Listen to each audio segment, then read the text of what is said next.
But what goes with gardening? Beer. How was that for a segue? With me on the couch is Brew 53 and Tacoma Arts Live. Tony Gomez, you are still the Chief Engagement Officer for Tacoma Arts Live. Welcome back. Thank you, Amanda. So good to see you again. It's been a minute. Good to have you here. It has been a minute. And Katie Lapierre, you are the CEO for Programs and Education. Katie, have you been on since everybody let out this huge cheer in Tacoma when you were given this title? Congratulations. Thank you. It's a real honor. My goodness, both of you, dynamic duo, peanut butter and jelly, and maybe we could call you the margarita pizza of the arts. Oh. There we go. That's what we're going to call you. That works. Okay, so let's chat about this. Tony, it's the end of July, and that means Tacoma Arts Live is about to kick off a new season.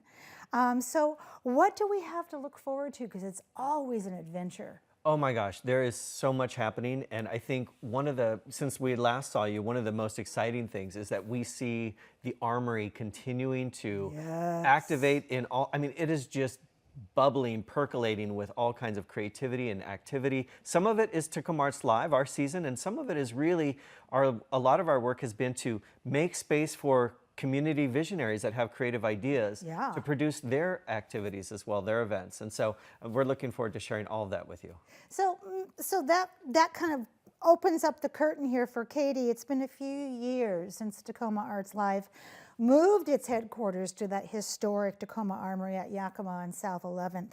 I want to hear about some of the transformation of the Armory here. I'm going to hear about it. But first, let's talk about Brew 53, because if you're not from Tacoma and you don't know what Brew 53 is, you're going to go, what? So what do we do for those head scratchers out there? Well, Brew 53 is kind of the kickoff event of our season. Yeah, it is. It happens in early August every year. Well, there's a quiet kickoff with summer camps that have been running since the end of June. Non-alcoholic version. Correct, correct. But Brew 53 is coming on August 9th from 1 to 7 p.m. It's a full day Saturday with beer, cider, and meaderies. Great tone work. So for the gluten-free folk like me, there are other options. That's right. And then there's live music all day on the stage. There's a food truck area, and we even have some special maker vendor tables as well. So you'll be able to also look through and purchase some really cool, unique items. I love that. So when we think about that regional music, because you always have beer, you always have great food, but I always think about Tacoma's music scene, and especially with things like Porch Fest. We suddenly are aware that, man, we are a musical city. So who's on tap for this year, pardon the pun? I love it. We have 5 artists on the stage. The first will open with Jayza, who is an R&B and soul singer. Ooh. So kind of ease in with a nice groove at the top of the day. And then the second spot is a group called And Friends, and they are maybe a 12-piece. It's a huge band. Horn section. They all met in music school. Look at them right now. At PLU. And many of them are actually public school music teachers. Oh, that's even better. So much fun. In the middle of the day, we have the Grit and Grain podcast, live podcasting from the stage. Then we follow that with Mark Hurwitz and Gin Creek. Mark Hurwitz is really involved in the Washington Blues Association. So we have a great blues dance band. And then we finish with Rio, that's Rio. That's Rio. One of my favorites. He played live at the Eleanor with us earlier this spring. And my daughter still talks about that as every show is supposed to be like that. The energy just off this roll is unbelievable. I can't even comprehend what it would be like to be at this artist's feet, looking up and hearing those words. Oh my gosh, this is the perfect pairing. So Brew 53, it started as a street festival, and then it also now has these beautiful views. Tell us about the location, Katie. So we are really excited to bring it to the Armory. We were downtown on Broadway for a number of years. We did a couple of years at Chambers Creek Regional Park, and now it's at our house. We're literally thinking of the design as welcome to our house. And there's your house. You'll come up the ramp at the corner of 11th and Yakima, check in, get your ID checked. You do have to have your ID. Everybody, please bring your ID. okay. It's a 21 and Neon over lights. event. Follow the laws. Get your ID checked, get your tasting glass and your tasting tokens, and then you turn left and go into the parade floor, which is that huge 20,000 square foot space filled with tasting spots, stage, games, raffle, and that's like in our living room. And then you're gonna go out onto the street and spill out the front door into Yakima, where you'll have more tasting stations and all of your food trucks, and that's like our backyard, right? So just feel like you're coming to our house and hanging out for the day. Okay, you have just redefined that phrase, put a GoPro on your head.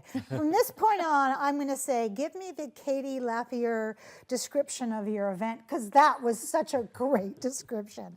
So, so let's talk about the evolution of the Armory itself, Tony, because we can't have these events without talking about our brand new home. And whenever we get a new home, we got to brag about it. So here it is. Let me hear it.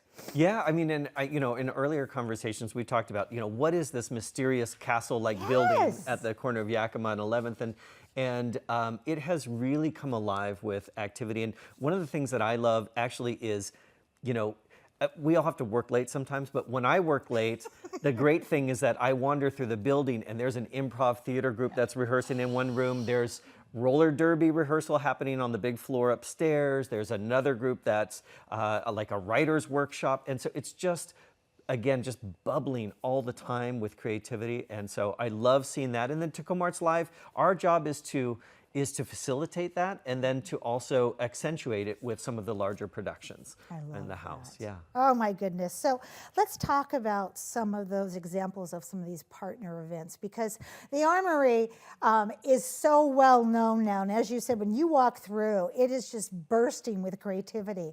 Tell me about some of those partners that get to tap into that. Yeah, so there's a couple different ways that folks are involved at the Armory. So we have our shows that we present. We also have a program called ACE, which is Accelerating Creative Enterprise, and that's an incubator for a small business in the creative sector. And so we have over 120 partners that are all community members that are actors, clothing designers, writers, and musicians, Foodscapers. dancers. Yes. Foodscapers there, Miss Anna. And so all of these folks have access to co-working space in the Armory. They also have the ability to work with our professional event production staff to ramp up to scale up their events. And so that's how we've seen events like Black Night Market, Southeast Asian Comedy Celebration. All of these things have grown kind of in the auspices of this program. And really for us, it's a treat to see just how much creativity is in our community. Absolutely. We've been showing the website beneath both of your beautiful faces where people can go and get more information, last minute tips, look at vendors. And I just want to say thank you. Thank you to you two and the huge team that we could not get on this couch, because it takes a village to put this on. And I can't wait to have you back sooner than later as we start getting closer to the holidays, and there could be more adventure happening at that Armory we have to know about. So we're going to try our best to get you back on the comfy couch sooner than later, okay? That sounds good. Thank you. And just a reminder to folks that to go to tacomaartslive.org and sign up for our mailing list. Our season announcement is going to drop very shortly. All right. Yeah. I love that. We have much more to come on Cityline. The Pet of the Week is coming up. Baron von Cat. We'll be right back after this quick break.